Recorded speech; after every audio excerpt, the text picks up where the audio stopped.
Assalamualaikum warahmatullahi wabarakatuh. Alhamdulillahirabbil alamin wassalatu wassalamu ala asrofil anbiya'i wal mursalin wa ala alihi wa sahbihi rasulillah ajmain. Amma ba'du. Puji syukur hari Allah Subhanahu wa taala yang telah memberi kita kesehatan sehingga kita bisa berkumpul di sini dalam satu acara kegiatan kami yaitu pendidikan guru penggerak. Kami akan mendiseminasikan budaya positif. Dan tidak lupa marilah kita hadiahkan salawat serta jalan pada junjungan Allah Rasulullah SAW dengan ucapan Allahumma sholli ala sayyidina Muhammad wa ala ali sayyidina Muhammad. Baik Bapak Ibu, sebelum kita lanjut ke materi sedikit supaya kita konsentrasi, boleh Bapak Ibu. Di sini ada sebatang pohon kelapa berbuah pisang yang sangat luar biasa tinggi sekali, dan ada 4 ekor hewan. Nih hewannya apa? Ada singa, ada orangutan, ada tupai. Hewan-hewan tersebut memutuskan untuk berlomba untuk melihat siapa yang paling cepat mendapatkan pisang dari pohon. Menurut Anda siapa pemenangnya Bapak Ibu? Monyet. Kalau diterima dari tulisannya singa. Singa ya Pak? Singa apa? Singa. Oke, ada yang jawab singa, ada yang jawab monyet ya. Kita coba. Kalau kita jawab singa, Anda seorang pemikir ulung. Tapi Anda salah. Nih apa? Anda seorang yang logis rasional.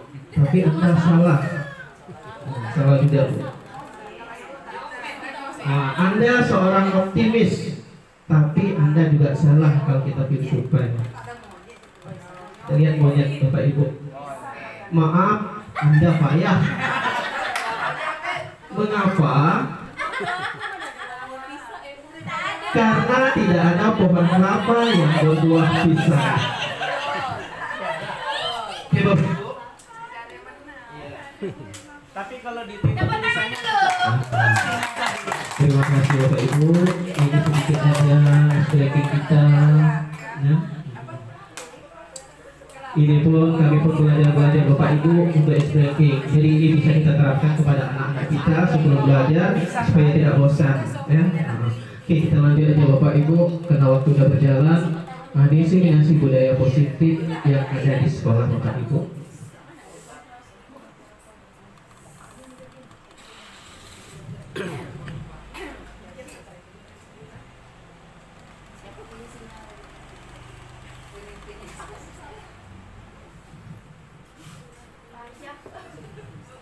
Nah, kita lanjut Bapak Ibu.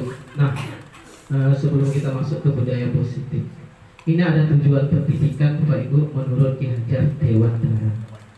Ini Ki Hajar menurut Ki Hajar Dewantara Bapak Ibu, tujuan pendidikan ini adalah menuntut segala kodrat yang ada pada anak, agar mereka dapat mencapai keselamatan dan kebahagiaan yang setinggi-tingginya, baik sebagai manusia maupun sebagai anggota masyarakat. Oleh sebab itu, pendidik itu hanya dapat menuntun tumbuh hidupnya dengan kekuatan kodrat yang ada pada anak-anak, agar dapat memperbaiki lakunya, bukan dasarnya, hidup dan tumbuhnya dengan kekuatan kodrat anak. Nah, ini tujuan pendidikan menurut Ki Hajar Dewantara Bapak Ibu. Tujuan kita sebagai pendidik ini selain kita mengajar hanyalah menuntun. Kenapa Bapak Ibu? Kita menuntut sesuai dengan kodrat anak. Karena tingkah laku anak itu yang bisa kita perbaiki, bukan dasarnya. Karena anak kita sudah ada dasarnya, mulai dari lahir sudah ada dasarnya. Jadi tugas kita sebagai gurunya untuk menuntun sehingga tumbuh dengan kekuatan kodrat anak tersebut sesuai dengan kodrat alam dan kodrat zamannya. Ini menurut tujuan pendidikan menurut Ki Hajar Dewantara Bapak Ibu. Nah, kemudian di sini ada nilai dan peran guru penggerak Bapak Ibu. Selain kita guru penggerak, kami juga kita sebagai pendidik Bapak Ibu ini mempunyai nilai dan peran kita. Dari pernyataan Ki Hajar Dewantara ini ada sangkut pautnya dengan tujuan pendidikan tadi Bapak Ibu. Seorang guru harus mempunyai nilai dan perannya agar mampu menuntun tumbuh kembangnya murid melalui pengajaran yang berpihak pada murid. Jadi setiap pengajaran, setiap yang kita lakukan itu berpihak pada murid. Nah, nilainya di sini ada 5 nilai dari kita sebagai pendidik. Yang pertama, kita harus mandiri, Bapak Ibu. Yang kedua, reflektif. Yang ketiga, inovatif. Yang keempat, kolaboratif. Dan yang kelima, berpihak pada murid. Ya, jelas seperti kita sebagai guru itu harus mandiri. Pada saat kita memberikan pembelajaran, pada saat kita merancang metode pembelajaran, kita harus mandiri. Kemudian kita harus reflektif. Reflektif di sini, Bapak Ibu, setelah kita memberi pembelajaran kepada anak, kita bisa merefleksi diri kita sendiri. Kita juga bisa minta refleksi pada anak didik kita. Apa yang perlu kita perbaiki? Kemudian kita harus inovatif. Memang sesuai dengan perkembangan zaman sekarang, Bapak Ibu. Kita harus inovatif di dalam merancang sebuah rencana pembelajaran, ya, supaya anak tidak ada bosannya. Kemudian kolaboratif. Kolaboratif ini kita harus mulai kolaborasi Bapak Ibu. Nah, inilah tugasnya kita. Selesai kita bisa bertukar pendapat kepada teman. Mungkin ada teman yang sudah lebih, yang bisa kita bertukar pikiran. Kemudian berpihak pada anak. Itu nilai kita sebagai guru. Kemudian perannya Bapak Ibu, setelah ada nilainya kita punya peran Bapak Ibu. Yang pertama, kita menjadi pemimpin pembelajaran untuk pada anak kita di kelas. Kemudian menjadi coach sebagai guru guide. Ini peran kami sebagai guru penggerak Bapak Ibu. Menjadi coach sini adalah untuk memandu Bapak Ibu kalau memang ada kesulitan. Insya Allah akan kami jawab Bapak Ibu. Ya. Kemudian mendorong kolaborasi. Ini tugas kami sebagai guru penggerak juga, kami akan mendorong supaya kita ada kerjasama, adanya saling tukar pendapat. Kemudian kita mewujudkan kepemimpinan murid, ya, dan pasti itu di kelas kita. Kemudian menggerakkan komunitas praktisi. Nah, ini Bapak Ibu, ini nanti yang akan kita bahas ya, tentang kelompok belajar. Di sini tugas kami untuk menggerakkan komunitas praktisi, terutama di sekolah kita dulu. Oke, nah sekarang kita masuk ke budaya positif di materinya Bapak Ibu. Nah,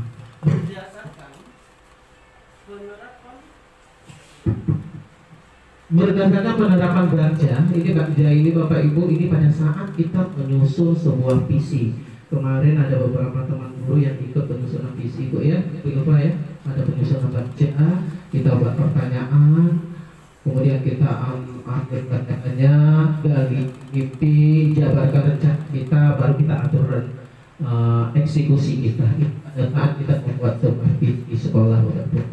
Nah, maka muncul di satuan pendidikan yang disebut dengan budaya positif. Nah, kita di sekolah ini Bapak Ibu sudah ada budaya positif yang kita lakukan, ya, seperti kebiasaan, seperti apa yang kita lakukan pada anak di kelas, itu sudah ada budaya positif yang kita lakukan. Nah, budaya positif ini akan menimbul rasa aman dan nyaman pada murid dalam proses belajar dan mengajar di dalam kelas. Itu jelas pasti Bapak Ibu. Kalau kita sering mengajar dengan budaya positif, anak pasti nyaman dalam proses belajar. Kemudian budaya positif juga dapat mendorong murid untuk mampu berpikir, bertindak, dan menciptakan sebagai proses memerdekakan dirinya, sehingga murid lebih mandiri dan bertanggung jawab. Yang jelas pasti itu.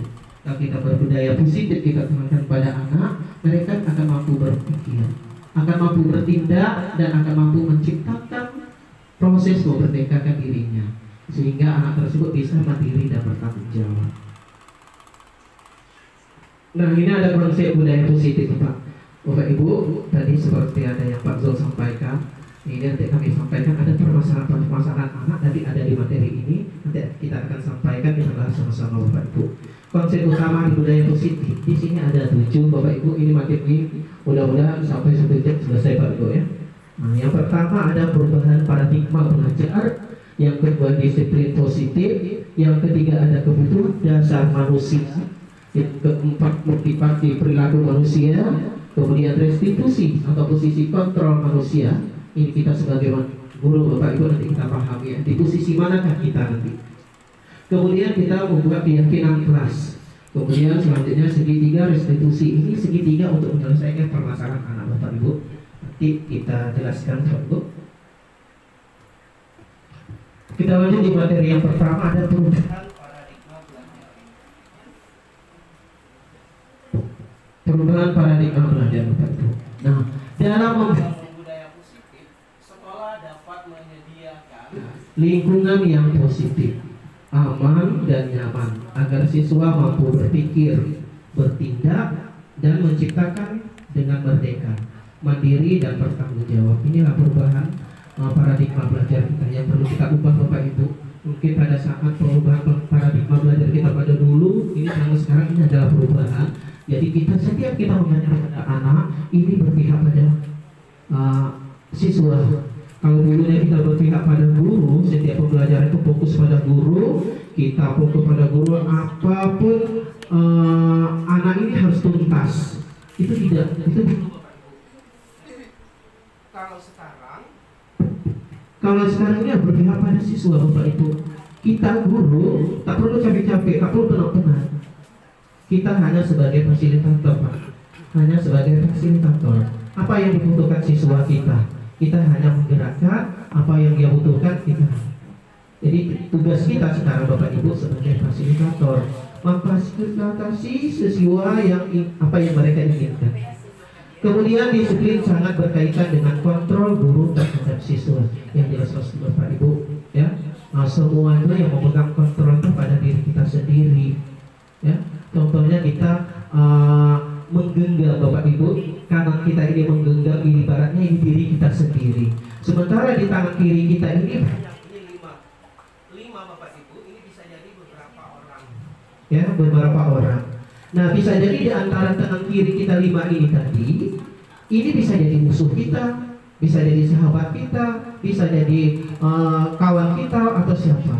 Di antara 5 ini ini Bapak saya tanya pada semua Bapak Ibu. Ini ibaratnya kita menggenggam tangan kanan kita, ini ibaratnya ada sesuatu barang yang berharga. Barang yang berharga yang kita genggam. Kemudian dari tangan kiri kita ini ada beberapa. Mereka mencoba merayu, ya, mencoba memberikan hadiah, kemudian mencoba menjebekkan kita. Nah, sekarang saya tanya Bapak Ibu, apakah Bapak Ibu akan buka? Apakah Bapak Ibu akan buka? Sementara ini kita genggam barang yang berharga. Ada bisa dia untuk membuka merayu kita ini supaya bisa membuka, bisa dengan beri hadiah, bisa dengan dia menjongkokkan kita, menghina kita, atau bisa dengan tekanan. Apakah kita membuka, Bapak Ibu? Iya, harus buka. Buka Pak? Iya, buka. Bapak Ibu, Ibu yang lain? Tidak. Ada alasan? Ada Bu? Kata Pak Wahyu tadi buka. Kenapa Pak? Barang yang berharga kalau tidak dibuka tidak akan jadi berharga, Pak. Nah, ini tadi ada teman nih, dia memaksa Bapak supaya buka karena dia menginginkan barang berharga yang Bapak tadi. Apa Bapak kasih? Kalau itu nanti berguna untuk yang lain, tetap saya buka. Oke, ya itu menurut pendapat Pak begini. Ada Bu? Karena itu rahasia. Itu Rahasia itu, ya. Itu rahasia. Ada Bu Ida. Nah di sini bisa kita ambil Bapak Ibu kontrol kita. Nah itu adalah hak kita Bapak Ibu, ya, harus kita pertahankan. Ini hak kita. Walaupun banyak rintangan atau godaan yang datang dari luar, itu tergantung pada diri kita sendiri. Ya, kalau memang hak kita, kita harus pertahankan dengan mati-matian. Itu kontrol kita. Jadi tergantung pada diri sendiri. Oke ya Pak ya? Ya. Betul. Kemudian Bapak Ibu, ini ada perubahan paradigma belajar. Perubahan paradigma belajar teori kontrol menurut Dr. William Glasser. Ini Bapak Ibu, ini teori ilusi kontrol kita Bapak Ibu. Nanti kita bisa lihat diri kita sendiri di manakah kita. Yang pertama ini sumber kita mengontrol murid itu dulu Bapak Ibu, bisa ya Pak ya? Kita mengontrol. Kamu harus lakukan. Apa yang kamu lakukan? Jangan kamu lakukan. Itu seperti kita dulu. Kalau sekarang tidak Bapak Ibu, itu ilusi kita. Kalau sekarang kita berpihak pada siswa, apa yang mereka inginkan sesuai dengan kurikulum kita Merdeka Belajar. Ya, kita berpihak, yang jelas kita pantau dia itu ada hal-hal yang positif. Nah, itulah paradigma perubahan yang perlu kita hindari, Bapak Ibu, sedikit demi sedikit. Ini juga udah saya praktekkan juga sedikit-sedikit. Kadang-kadang setelah itu kita bisa mencermin kesalahan kita dulu. Kemudian ilusi bahwa semua penguatan positif, efektif dan bermanfaat. Belum tentu, Bapak Ibu. Ya, kita pikir bahwa setiap ilusi, semua penguatan positif itu efektif dan bermanfaat. Belum pasti juga. Ya, kalau tidak dari diri sendiri, ya Pak. Ya, kalau tidak dari diri sendiri, kita berikan penguatan, kita berikan hal-hal yang positif dan bermanfaat bagi mereka. Tapi kalau tidak dari diri sendiri, itu tadi yang saya bilang tadi, kontrol diri sendiri itu adalah diri kita sendiri. Kalau memang tidak dari diri sendiri kesadarannya itu tidak bisa. Mungkin pada saat kita melihat dengan pandangan mata kita saja, tapi tidak dilaksanakan dari hati nuraninya. Itu ilusi menurut Dr. William James. Kemudian yang selanjutnya, Bapak Ibu, ilusi bahwa kritik dan membuat orang merasa bersalah dapat menguatkan karakter. Itu dulu, ya, kita diberi kritik, ya, kemudian membuat orang merasa bersalah untuk membuatkan karakter. Tapi sekarang tidak, Bapak Ibu, tidak. Dengan memberikan kritik atau membuat orang bersalah itu salah satu kita memberikan kepada siswa itu, memberikan pada seseorang itu akan tidak ada percaya diri mereka. Ya, lah salah lagi, lah semua yang saya lakukan salah. Jadi anak akan berpikir seperti itu. Iya, tak berkembang, Pak. Kalau kita dulu ya mungkin, ya Pak ya. Kalau kita dulu, kalau itu mungkin kita nunggu, Pak ya, apa yang diperintahkan dulu. Kalau sekarang tidak. Nah, itulah perubahan paradigma belajar yang perlu kita ubah sedikit demi sedikit, Pak. Paham Bapak Ibu sampai di sini? Paham Bu? Alhamdulillah, kita lanjut. Kemudian ilusi bahwa orang dewasa memiliki hak dan untuk memaksa. Dan kita guru ini orang dewasa ya Bapak Ibu. Orang dewasa ya Bu Azifah. Iya. Kita beranggapan bahwa orang dewasa itu punya hak memaksa. Kamu harus lakukan. Kalau tak buat, awas. Karena hak kita untuk memaksa siswa kita.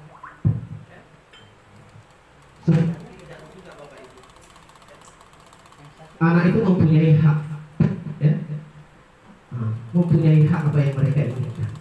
Jadi kita beranggapan bahwa kita sebagai guru ini hak kita untuk memaksa mereka supaya mereka bisa. Nah, inilah perubahan pelajar yang paradigma belajar yang perlu kita ubah sedikit demi sedikit.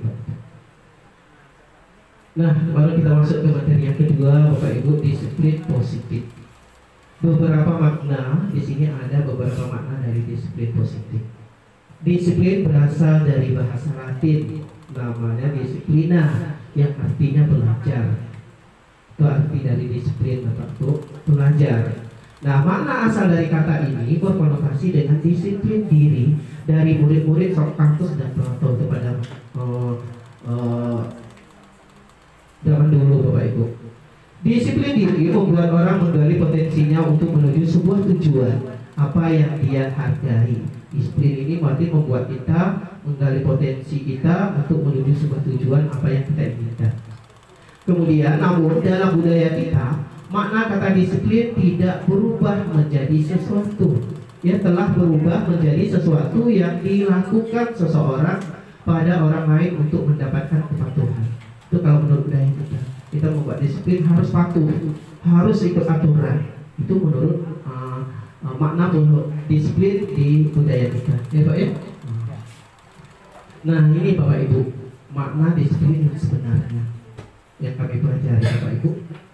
Disiplin adalah kemampuan memerintah diri sendiri dalam mengontrol dan menguasai diri untuk memiliki tindakan yang mengacu pada nilai-nilai yang kita hargai dengan penuh tanggung jawab tanpa ada perintah dari orang lain.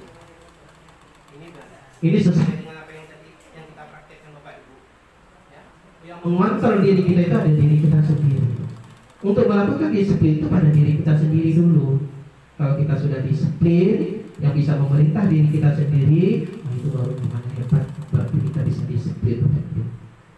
Nilai-nilai yang apa yang kita hargai di sini adalah nilai kebajikan. yaitu sifat positif manusia yang merupakan tujuan mulia yang ingin dicapai setiap individu, yaitu sesuai dengan nilai-nilai profil pelajar Pancasila, sesuai dengan sekarang Bapak Ibu. Ya Pak ya? Nah, ada beberapa nilai-nilai profil pelajar Pancasila. Ya Pak boleh? Kemudian ini Bapak Ibu, kebutuhan dasar manusia. Nah, inilah nanti ini kita bisa memahami kebutuhan dasar kita sebagai manusia. Kemudian kebutuhan dasar apa anak didik kita kalau memang mereka melakukan kesalahan atau kasus. Di sini kita akan melihat Bapak Ibu realitas atau kebutuhan setiap orang berbeda. Kita harus bisa memahami pandangan orang lain tentang dunia. Setiap orang memiliki gambaran yang berbeda, yaitu kebutuhan kita kan berbeda-beda ya Pak ya, tidak sama. Apalagi di pandangan kita tentang dunia. Kan orang ini pandangan tentang dunia kan lain, kita pun juga lain, ya, tidak sama. Nah, di sini ada beberapa kebutuhan dasar manusia. Setiap tindakan murid dilakukan untuk memenuhi kebutuhan dasar mereka. Nah, kenapa murid melakukan hal tersebut? Ini yang perlu dipahami Bapak Ibu. Apa kebutuhan yang tidak dia dapatkan? Apa yang dia inginkan? Nah, yang pertama ada kebutuhan untuk bertahan hidup Bapak Ibu atau survival. Ya. Kemudian ada lagi cinta dan kasih sayang, lodging. Itu khusus sih bahasanya lodging. Ya. Nah, kemudian ada kebebasan. Kemudian ada kesenangan, fun. Kemudian kekuasaan. Nah, kebutuhan adalah segala sesuatu yang dibutuhkan manusia untuk mencapai kesejahteraannya. Ya. Pada dasarnya kebutuhan manusia berbeda-beda tergantung situasi, kondisi, dan tujuan yang hendak dicapai. Ketika mereka manusia telah memperoleh apa yang dia inginkan, sebenarnya manusia itu telah memenuhi satu atau lebih dari kebutuhannya. Nah, 5 dasar kebutuhan manusia ini perlu kita gali dari setiap peserta didik kita Bapak Ibu, agar dapat mengenal satu persatu apa yang mereka butuhkan. Yang pertama Bapak Ibu, ada kebutuhan untuk bertahan hidup atau kebutuhan bertahan hidup ini merupakan kebutuhan yang bersifat fisiologis.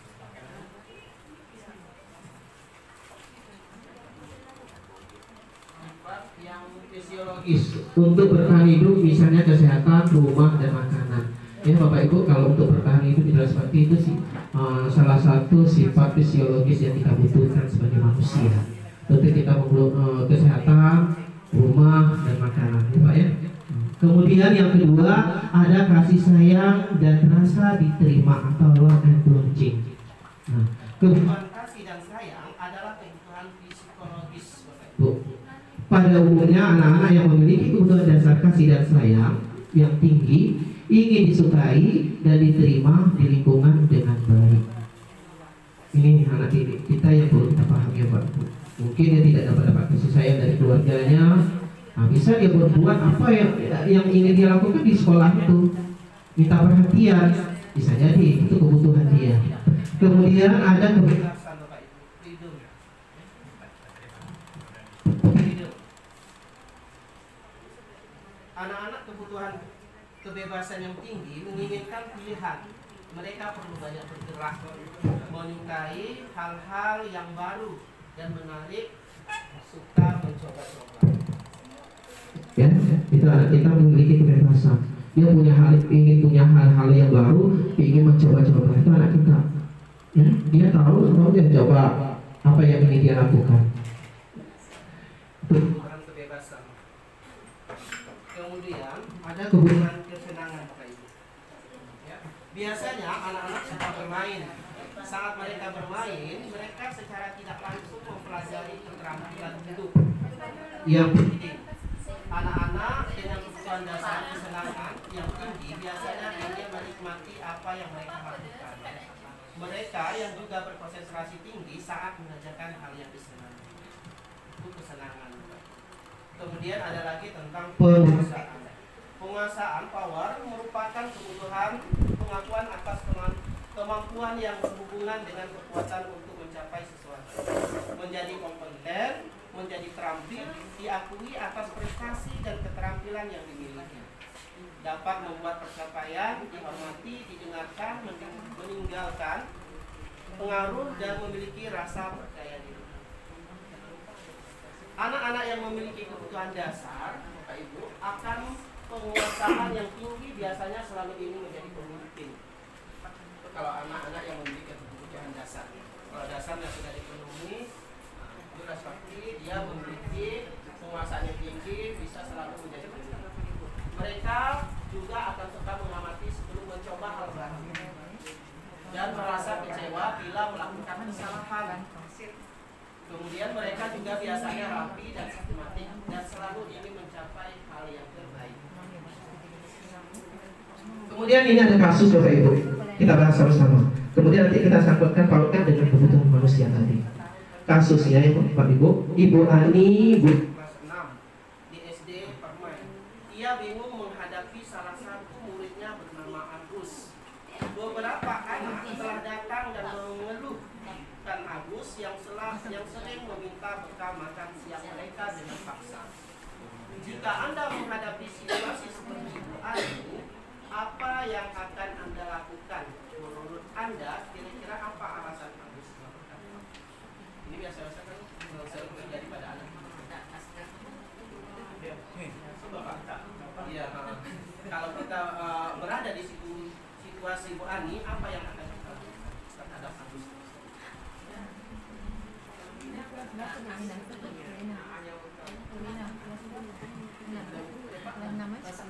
Kalau saya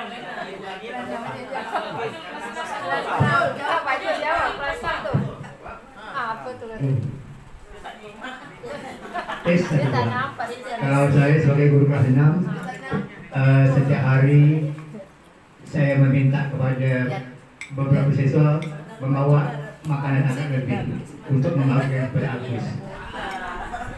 Ya Pak, terima kasih Pak. Ya itu dulu Pak ya. Kalau seandainya Bapak berada di situasi Ibu Ani. Nah, ini nanti kita selidiki Bapak Ibu di kebutuhan manakah Agus. Bisa jadi di semua kebutuhan yang ia inginkan Pak ya. Oke, kita selesaikan kasusnya Bapak Ibu. Nah, dalam konteks penerapan disiplin positif, Ibu Ani sebaiknya mencari tahu alasan Agus. Ya Pak ya, biasanya kalau kita panggil itu tuh ingin tahu kenapa anak berbuat tersebut. Iya. Kemudian melakukan tindakan tersebut agar mengetahui kebutuhan mana yang ingin ia penuhi. Bisa jadi. Agus lapar dan orang tuanya tidak membawanya Bekal makan siang berarti kebutuhan manusia. Jelas pasti Bapak Ibu, kalau kita kebutuhan manusia, kita kebutuhan untuk bertahan hidup ya berarti untuk makan ya Pak ya. Bisa jadi karena dia tak dibawa sama orang tuanya supaya dia bisa makan, tak dikasih jajan, mungkin dia melakukan hal yang seperti itu. Jangan langsung kita tuduh Bapak Ibu ya. Nah inilah perubahan paradigma belajar kita yang ingin kita ubah dalam kasus anak kita Bapak Ibu. Yang kedua bisa jadi juga teman Agus jadi perhatikan Agus, berarti termasuk kepada love embloging, cinta dan kasih sayang. Nanti dia minta perhatian. Bisa jadi di rumah mungkin, apalagi kita ini banyak anak-anak yang kurang perhatian dari orang tua ya. Bisa jadi dia melakukan hal tersebut, kita tidak tahu kebutuhannya itu ya, dia punya alasan. Nah itulah yang perlu kita pahami, kebutuhan dasar manusia atau kebutuhan dasar anak kita. Kemudian bisa jadi juga dia merasa hebat karena temannya jadi takut dan menuruti keinginannya karena dia punya kekuasaan atau power. Karena dia hebat, merasa hebat Pak ya, temannya takut, dia merasa kuat, dia lakukan. Bisa jadi hal seperti itu yang Agus. Kemudian bisa jadi juga dia merasa Agus merasa bosan dengan bekal yang dibawakan orang tuanya karena selalu bekal yang sama. Bisa jadi kalau orang tuanya sudah kasih bekal, tapi bekal itu tentu anak mempunyai kebebasan Pak ya. Punya kebebasan Pak ya, pengen merubah. Jangan kan tuh kita juga Pak ya. Iya mungkin merasa bosan, bisa jadi seperti itu. Bisa jadi kebutuhan yang dia butuhkan seperti itu, kebebasan. Kemudian Agus hanya iseng dan menikmati ekspresi wajah temannya yang kesal bisa jadi. Mungkin kebutuhan yang lain sudah dilakukan, tapi karena ingin iseng, ingin kesenangan dia, ya lakukan hal-hal tersebut. Ya Bapak Ibu, nah itulah jadi kebutuhan manusia atau kebutuhan anak didik yang perlu kita pahami. Kalau ada anak masalah, coba kita lakukan seperti yang kebutuhan apa yang mereka inginkan. Ya Pak ya, nah, inilah sedikit-sedikit pasti ada Pak. Ya Pak, ada. Memang Pak, anak saya pun juga ada tuh Pak, satu orang yang lapis sedikit Pak. Satu juga. Berarti kebutuhan yang telah kita gali sedikit, alhamdulillah sampai sekarang dia rajin sekolah. Waktu pertama masuk itu 1 minggu full tak masuk sekolah. Kadang sekolah, sekarang tidak. Kemudian dia membutuhkan pendekatan Bapak Ibu rupanya. Pak, setelah kita gali, alhamdulillah. Kemudian yang saya banggakan lagi Bapak Ibu, pada saat saya kegiatan PI2 kemarin, saya pilih 5 orang siswa, tidak termasuk dia.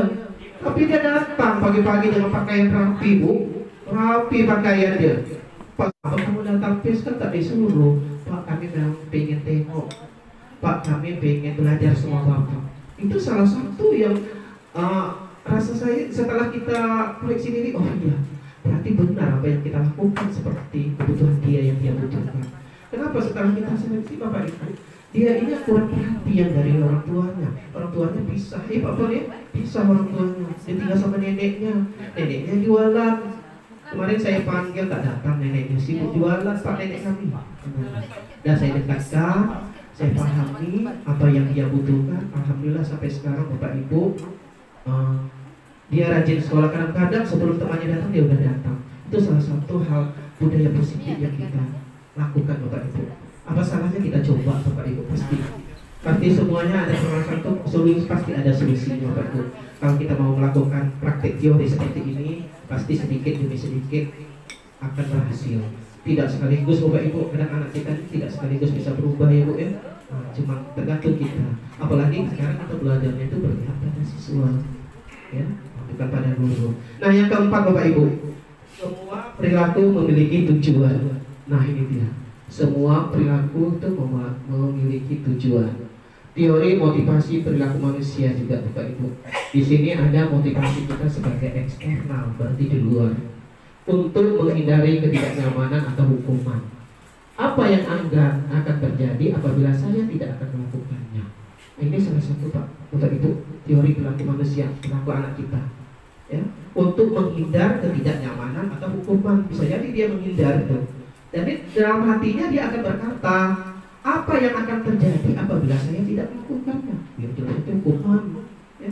Dia berpikir seperti itu karena sudah tertanam pada dirinya mungkin. Ya. Nah itu motivasi yang eksternal berarti di luar dunia. Kemudian yang kedua, motivasi eksternal juga di luar dunia, untuk mendapatkan imbalan dari orang lain atau institusi. Nanti akan tertanam dari dirinya, akan membuat pertanyaan pada dirinya. Apa yang akan saya dapatkan apabila saya melakukannya? Apalagi kalau kita iming-imingkan dengan hadiah, ada bagusnya, ada tak bagusnya juga Bapak Ibu. Nanti anak kita tidak akan melakukan sesuatu pasti ingin mengharapkan imbalan. Pasti itu.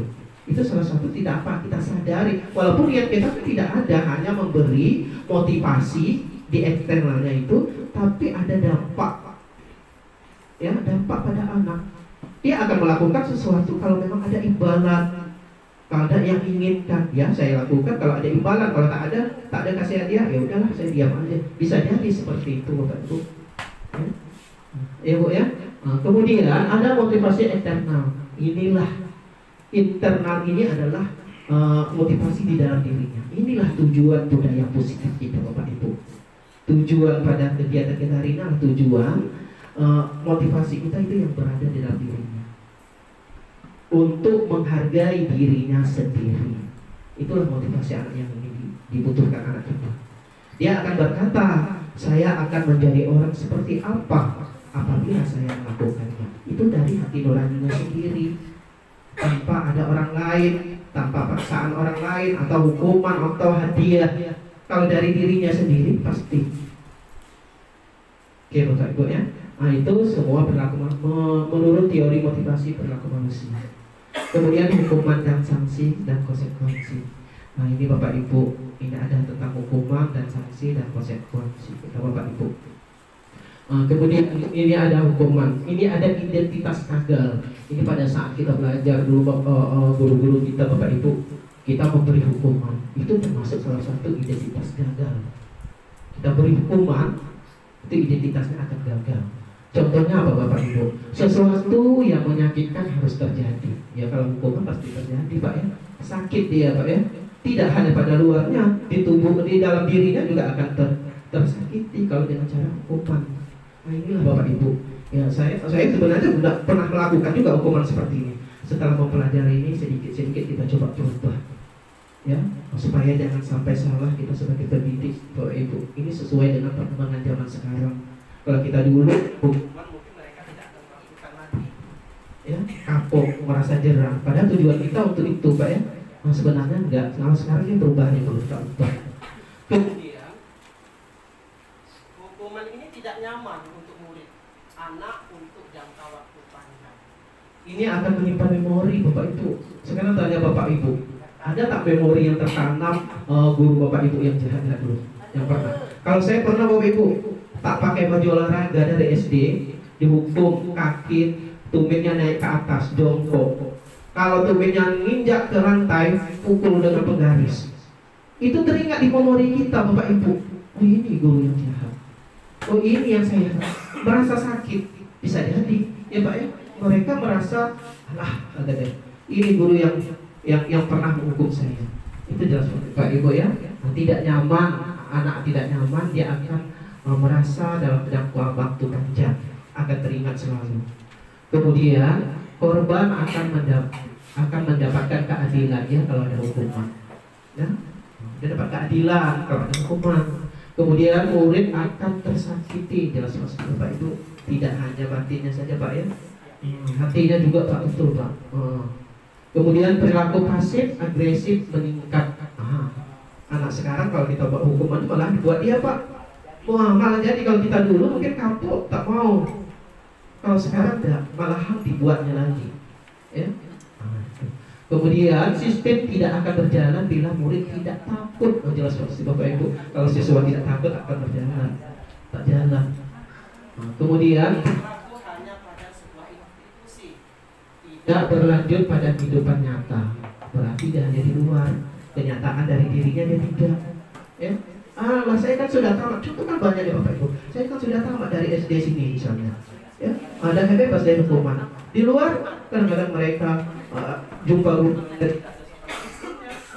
karena hanya berada di sekolah saja. Karena saya masih berada di sekolah sini, saya ikuti hukumannya. Setelah keluar nanti beda, berarti karena tidak ada di dalam hatinya sendiri. Kemudian peraturannya adalah kamu harus, kamu harus taati, kamu harus lakukan. Itu perkataan biasanya Pak ya. Kemudian murid akan membenci peraturan. Bapak Ibu, murid akan benci dengan peraturan yang kita buat. Kalau tak melakukan akan dapat hukuman. Ya kan Kak ya? Itu dia akan benci.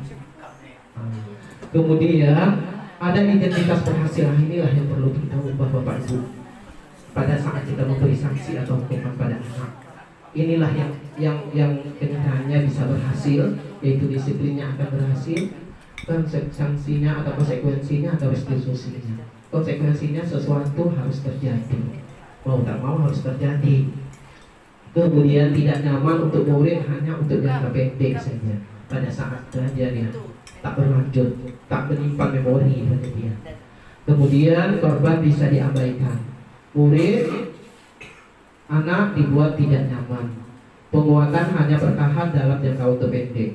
Memerlukan monitoring dan supervisi terus-menerus dari guru dan seterusnya Bapak Ibu ya. Kemudian ada juga restitusi. Nah ini ada kasus. Saya tanya sama Bapak Ibu, apakah termasuk hukuman, ya, hukuman atau konsekuensi? Lari mengelilingi lapangan Basket. 2 kali karena terlambat hadir di sekolah. Hukuman kenapa Pak? Pasti anak yang suruh keliling itu akan kecapean dan dia juga akan tertanam bahwa hasil itu akan membuat dia menderita. Iya, berarti membekas di batinnya Pak ya. Nah, itu salah satu dia menyakitkan batinnya, menyakitkan dirinya. Itu salah satu hukuman Bapak Ibu. Jadi inilah yang harus kita sedikit-sedikit kita ubah. Kemudian membersihkan coretan yang dibuatnya di meja tulis. Berarti konsekuensi Bu ya. Iya. Nah, jadi konsekuensi ini salah satu hukuman yang berhasil. Kita suruh dia bersih, dia yang bersih. Dia harus bertanggung jawab. Dia harus bersihkan. Kita suruh teman yang lain yang bersihkan. Biar dia yang bertanggung jawab. Nanti akan tertanam pada dirinya, saya yang buat, saya yang bersihkan. Nah itu, ya sedikit demi sedikit akan tertanam pada dia. Kemudian memungut sampah di luar kelas karena tidak membuat tugas hukuman, ya. Oke, terima kasih Bapak Ibu. Kemudian restitusi atau posisi kontrol ini, kita akan bisa cermin pada diri kita sendiri. Di manakah posisi kita sebagai guru? Posisi kita sebagai guru, 5 posisi kontrol. Yang pertama ada kita sebagai penghukum. Kemudian yang kedua, pembuat orang merasa bersalah. Sebagai teman, monitor atau pemantau, kemudian manajer.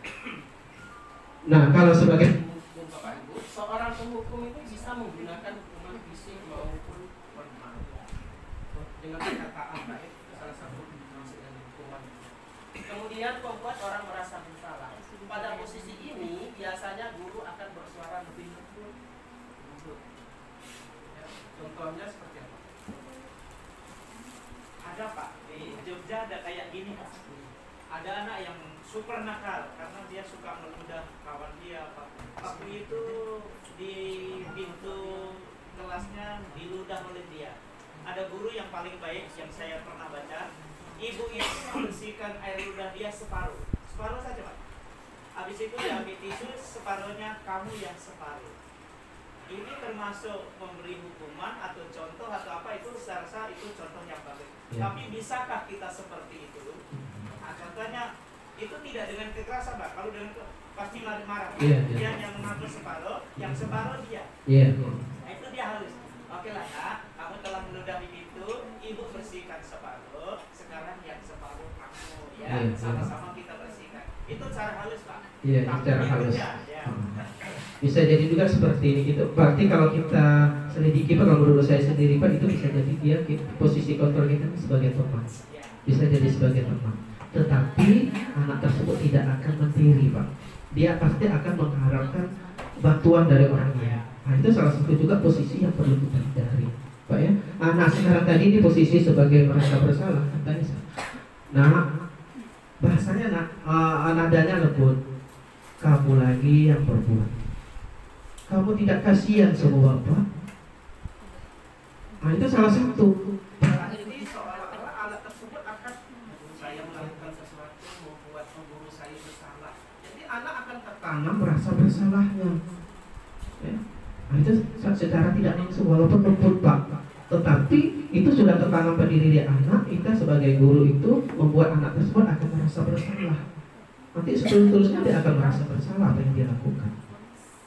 Kemudian ada lagi ini sebagai teman ini tadi Bapak. guru pada posisi ini tidak akan menyakiti murid, namun akan tetap berupaya mengontrol murid melalui persuasi. Tapi kemudian anak itu kemudian sambil membersihkan dia menangis Pak. Dan sudah dia membersihkan yang separuh dan menangis itu, anak itu tidak meludah lagi. Iya. Berarti ibu itu termasuk yang berhasil Pak. Iya Pak. Ya, bisa jadi juga seperti itu. Dia dari teman, kemudian memang dia merasa itu sebagai teman, akhirnya dia melakukan, kemudian ada kesadaran. Nanti besok-besok dia akan melakukan. Kalau nanti ibunya bantu lagi, selalu nanti akan tertanam itu Pak ya. Bisa jadi. Kemudian kita sebagai pemantau, monitor atau berarti mengawali. Kemudian manajer. Inilah Bapak Ibu. Sesuai dengan kurikulum mereka, inilah yang mau kita. Ini salah satu posisi guru yang ideal. Yang diinginkan itu adalah sebagai manajer. Ini manajer Bapak Ibu, ini untuk posisi terakhir. Manajer ini adalah posisi mentor di mana guru berbuat untuk sesuatu bersama dengan murid. Mempersilahkan murid dengan bertanggung jawabkan perlakuan. mendukung murid agar dapat menemukan solusi atas permasalahan sendiri. Inilah yang diinginkan. Ya, Bapak Ibu, ini memang ini agak sulit. Saya pun sudah mencoba juga, memang agak sulit, Pak. Perlu secara bertahap yang kita lakukan. Nah, ini 5 posisi kontrol Bapak Ibu. Nih, motivasinya, identitas gagal itu kalau kita sebagai penghukum, sebagai pembuat rasa bersalah, ini identitas gagal. Kalau identitas berhasil, kontrol yang dari luar ini ada teman dan pemantau. Yang diminta itu dari kontrol diri. Sesuai dengan kontrol diri kita tadi yang diminta dengan budaya positif ini sebagai manajer. Nah, ini kita sebagai motivasinya guru berbuat. Kalau penghukum ini menghardik, menunjuk-nunjuk, menyakiti, menyindir. Itu kalau bahasa tadi Pak, tidak hanya fisik tapi perbagian. Dengan kata-kata itu juga salah satu penghukum itu meninggalkan bekas dalam diri anak. Ya Pak ya? Nah itu. Kalau dulu ya kalau dulu yang kami katakan seperti itu kadang-kadang kita berbekas di hati. Walaupun tak akan kita lakukan. Nah itulah yang perlu kita hindar Bapak Ibu sedikit. Kemudian berceramah mengatakan seharusnya ibu kecewa, bapak kecewa dengan bahasa seperti itu dalam hukum juga. Terus Bapak ya. Dan juga guru berkata, kalau kamu tidak melakukannya, awas ya, rasakan. Itu kalau kita punya hukuman. Kalau kamu tak buat tugas, awas ya.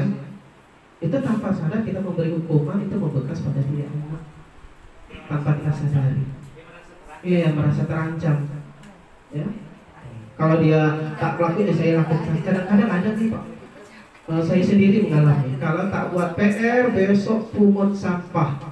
Dia bikin, tapi asal-asal buat untuk menghindari hukuman. Tuh biasanya pada ya Pak ya. Kemudian ada hasilnya juga Bapak Ibu. Nah ini dari hasilnya. Jadi Bapak Ibu bisa baca sendiri. Di situ ada kita sebagai teman pemantau, inilah kita bisa mencermin diri kita sendiri di manakah kita. Jika perlu ini tadi, jika perlu kita sebagai penghukum membuat orang merasa bersalah, inilah yang perlu kita hindari. Sedikit-sedikit bisa kita menjadi sebagai teman atau sebagai pemantau, kita ubah. Tidak bisa Bapak Ibu kita sebagai manajer langsung, itu butuh. Jangan saya sendiri pun butuh juga Pak ya. Sebagai manajer itu agak perlu perubahan. Cuman yang dapat kita hindari adalah sebagai penghukum dan membuat orang merasa bersalah. Itulah yang perlu kita ubah di budaya positif kita di sekolah Bapak Ibu atas hukuman pada anak kita. Nah kita masuk yang ke-6 Bapak Ibu tentang keyakinan kelas. Ini kemarin sudah disampaikan Pak Saiful juga ya Pak ya, tentang keyakinan kelas. Ada peraturan kelas kalau dulu kita ya, kelas sekarang namanya keyakinan kelas. Keyakinan kelas ini adalah nilai atau kebajikan atau prinsip universal yang disepakati bersama secara universal. Lebih dari perbedaan agama, suku, negara, dan bahasa, tapi tanpa membedakan. Ya, kita membuat kesepakatan kelas ini bukan kita yang membuat, tapi minta kesepakatan pada anak didik kita. Kalau mereka merasa sepakat, sudah kita sepakati dan kita buat sepakati tentang keyakinan kelas apa yang dia buat, baru keyakinan kita bikin keyakinan kelas kita. Dari bahasa-bahasa anak tadi kita buat menjadi bahasa yang positif yang bisa dimengerti anak. Kita buat, kemudian kita tempelkan di kelas kita. Menurut dosen tahun 1998, suatu keyakinan akan lebih memotivasi seorang dari dalam intrinsik, inilah dalam dirinya Bapak Ibu. Seseorang akan lebih semangat untuk menjalankan keyakinannya daripada hanya sekedar mengikuti peraturan. Pembentukan keyakinan kelas, keyakinan kelas bersifat lebih abstrak daripada peraturan, yang lebih rinci dan konkret. Kemudian keyakinan kelas berupa pernyataan universal, berarti seluruh anggota yang ada di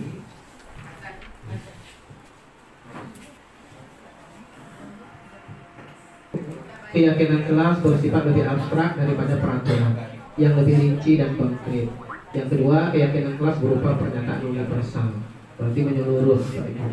Pernyataan keyakinan kelas dibuat dalam bentuk positif. Kemudian keyakinan kelas hendaknya jangan terlalu banyak sehingga mudah diingat dan dipahami anak. Kemudian keyakinan kelas sebaiknya sesuatu yang dapat diterapkan di lingkungan tersebut. Kemudian semua warga sekolah ikut berkontribusi dalam pembuatan keyakinan kelas dalam kegiatan curah pendapat. Jadi kita beri kebebasan untuk anak menulis apa saja yang dia inginkan, nanti baru kita tuangkan ke dalam kalimat positif. Kemudian bersedia meninjau kembali keyakinan kelas dari waktu ke waktu. Kalau keyakinan kelas ini nanti tidak sesuai, bisa kita ubah kembali Bapak Ibu. Nah, kita lanjut yang terakhir Bapak Ibu, ada segitiga restitusi. Ini segitiga yang bisa kita selesaikan permasalahan anak Bapak Ibu. Ya, pada proses penciptaan kondisi bagi murid untuk memperbaiki kesalahan mereka, sehingga mereka bisa kembali pada kelompok mereka dengan karakter yang lebih kuat melalui restitusi guru, dapat membantu murid memiliki tujuan, disiplin positif, serta memulihkan dirinya setelah berbuat salah. Itu tujuan dari segitiga restitusi Bapak Ibu. Kemudian yang kedua, membantu murid untuk jujur pada diri sendiri dan mengevaluasi dampak dari kesalahan yang dia lakukan. Yang ketiga, memberi penawaran bukan paksaan. Ini ada segitiga restitusi Bapak Ibu. Ada yang namanya kita menstabilkan identitas. Kalau anak yang bermasalah, kita tanyakan. Setiap orang pasti pernah melakukan kesalahan. Itu kata-katanya bisa kita menstabilkan identitas. Kamu bukan satu-satunya yang pernah melakukan ini. Ini salah satu kalau kita menyelesaikan permasalahan anak. Nah, ini udah kami coba praktekkan Ibu. Cuman untuk prakteknya dalam keseharian ini insya Allah akan kami coba Pak ya. Ini baru secara mudah. Kemudian setelah itu baru kita validasi kebutuhan mereka.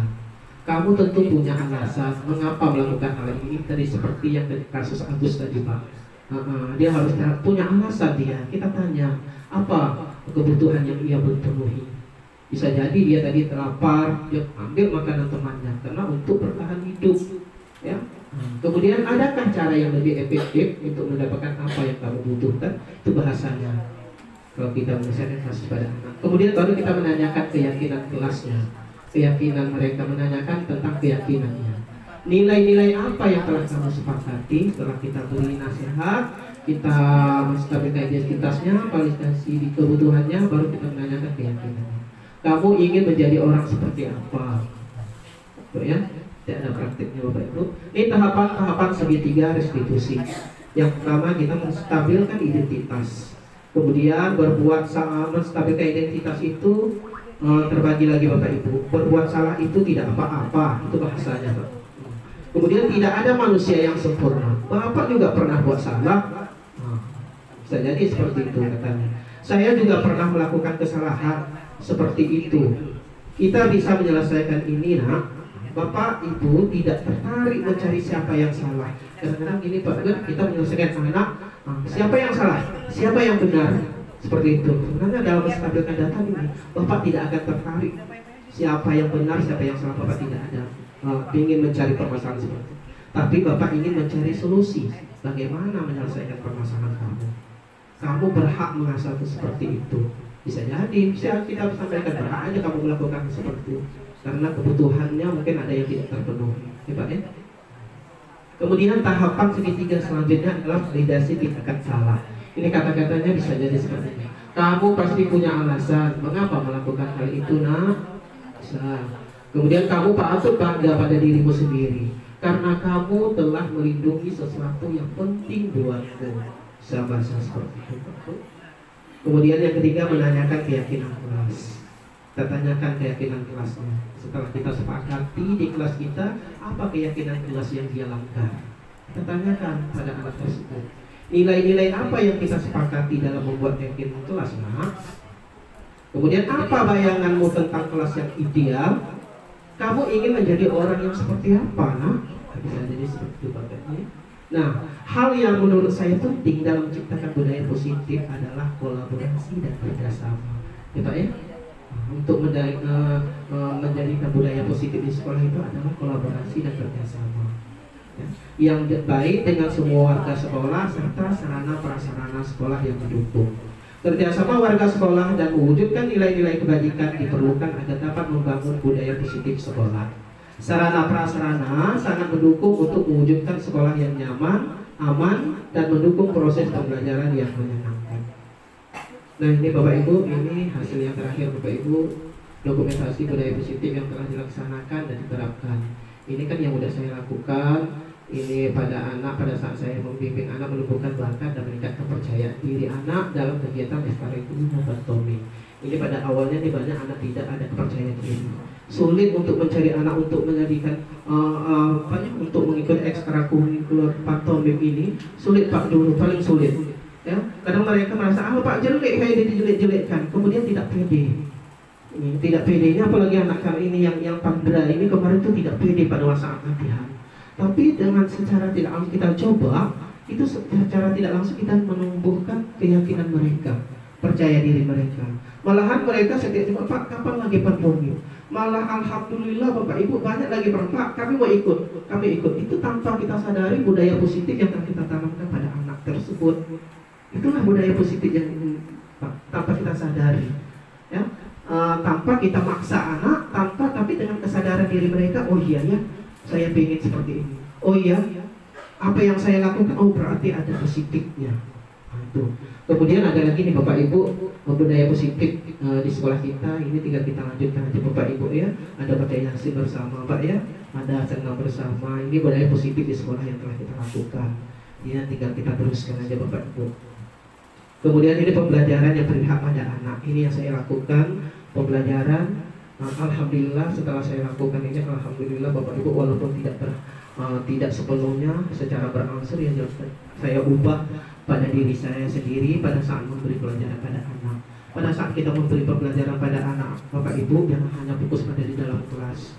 Kita dengan cara bermain, yang penting kita tahu ada pembelajaran. Kadang-kadang anaknya ada rasa bosan ya Pak, ada rasa bosannya.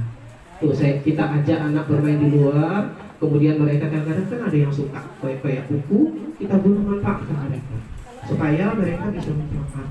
Kita jelaskan, nah buku yang kamu koyak ada manfaatnya tidak?